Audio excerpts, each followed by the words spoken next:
মানসী আর তার বৃদ্ধ মা একটা ছোট ঘরে থাকত। সারা বিশ্বে তাদের আর কেউ ছিল না।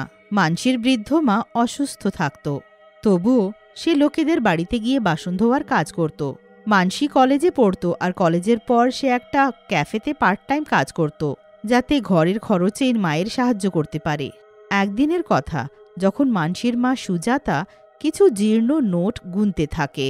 মানসী নিজের মাকে দেখে বলে, মা, এই ছেঁড়া পুরনো নোট কোথা থেকে বার করলে?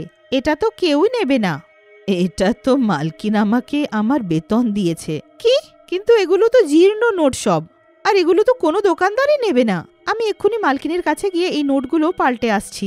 মানসী সেই মালকিনের কাছে যায় আর সেই জীর্ণ নোটগুলোকে দিয়ে তার কাছে অন্য নোট চায়। কিন্তু এই কথা শুনে সেই মালকিন রেগে যায়।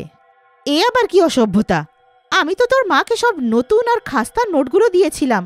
কি জানি কার নোটগুলো চুরি করে এনেছিস আর পাল্টাতে বলছিস।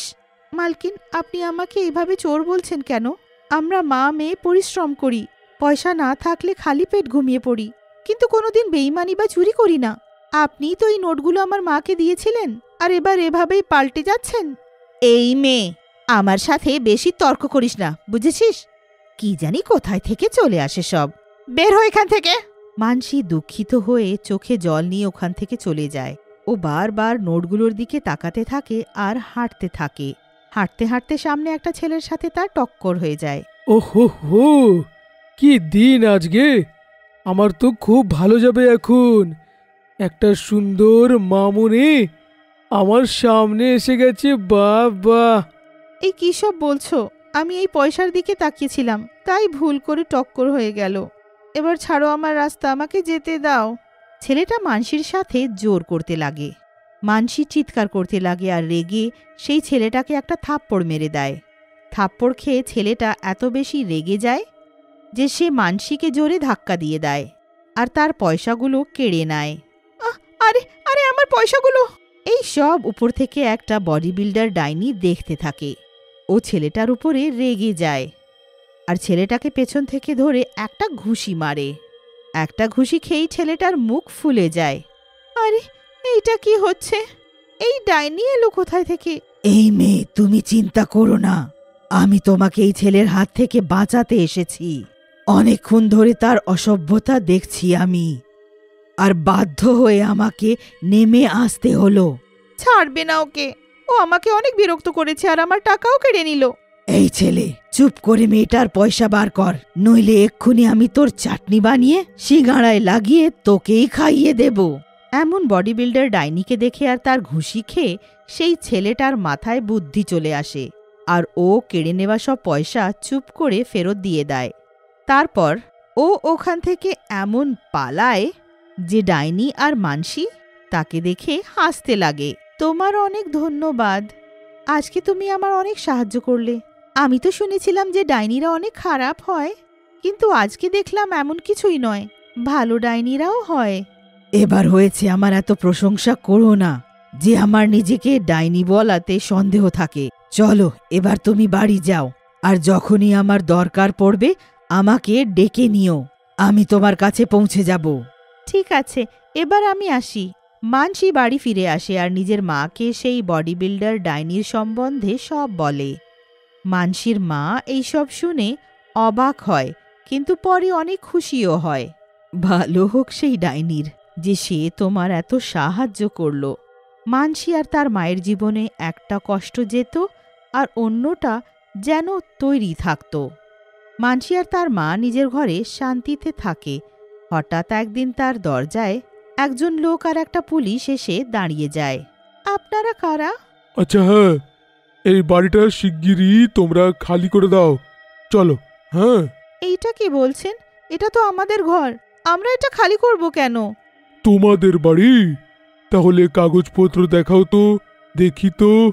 এই বুড়ি, বেশি চালাকি করার চেষ্টা করবেন না। আপনাদের বাড়ি তাই তো?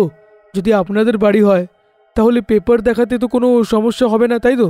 মানসী মা সিন্দুক থেকে তাড়াতাড়ি ঘরের কাগজ নিয়ে আয়। হ্যাঁ মা, এক্ষুনি আনছি।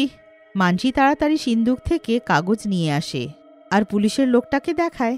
কাগজগুলো দেখার পর পুলিশ সেই লোকটাকে ইশারা করে আর বলে, বাহ, এই কাগজপত্রতে তো লেখা আছে এই বাড়িটা হলো শান্তি দেবীর। তার মানে তুই মিথ্যে কথা বলছিলিস। এবার তোকে আমি থানায় নিয়ে গিয়ে দেব।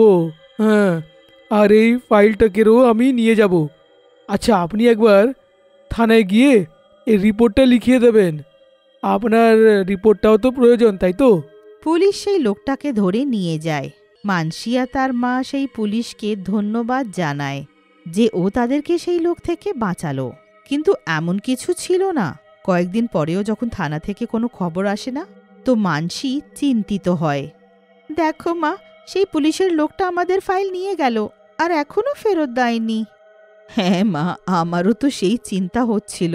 একটা কাজ করি, কালকেই থানায় গিয়ে সেই পুলিশের কাছ থেকে আমাদের কাগজ নিয়ে আসি। হ্যাঁ মা, তুমি ঠিক বলছো।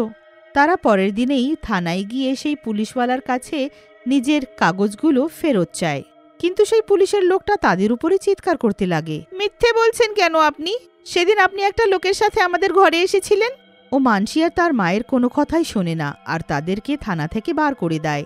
দুঃখিত মনে তারা যখন বাড়ি ফিরে আসে তো দেখে যে কিছু লোকজন তাদের জিনিসপত্র বাইরে ফেলছে। এইসব কি হচ্ছে?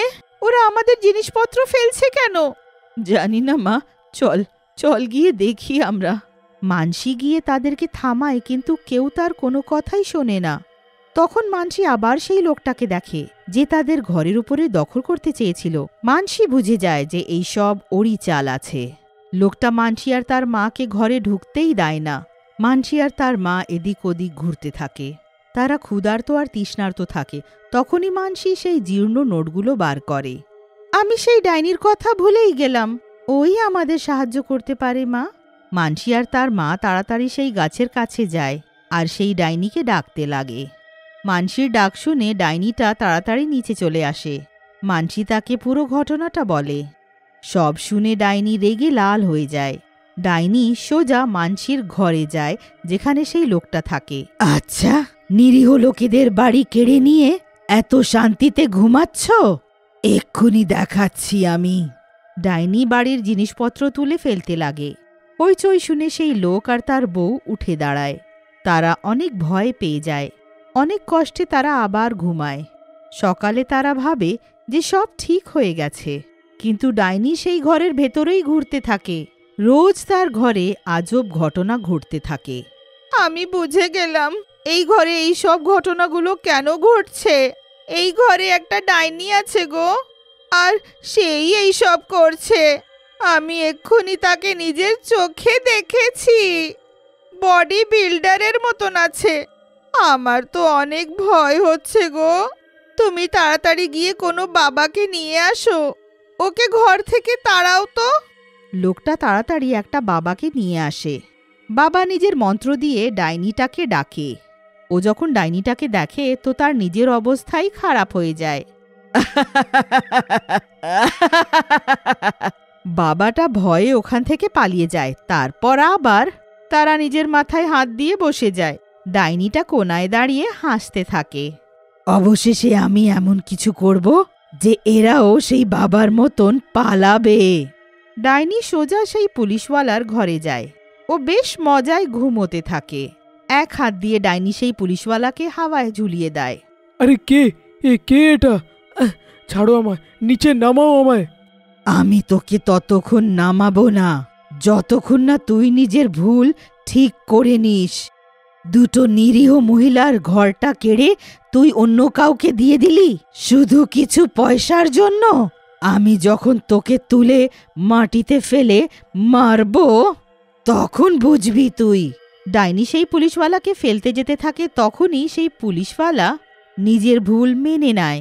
তারপর ও ঠিক সেটাই করে যেটা ডাইনি তাকে করতে বলে।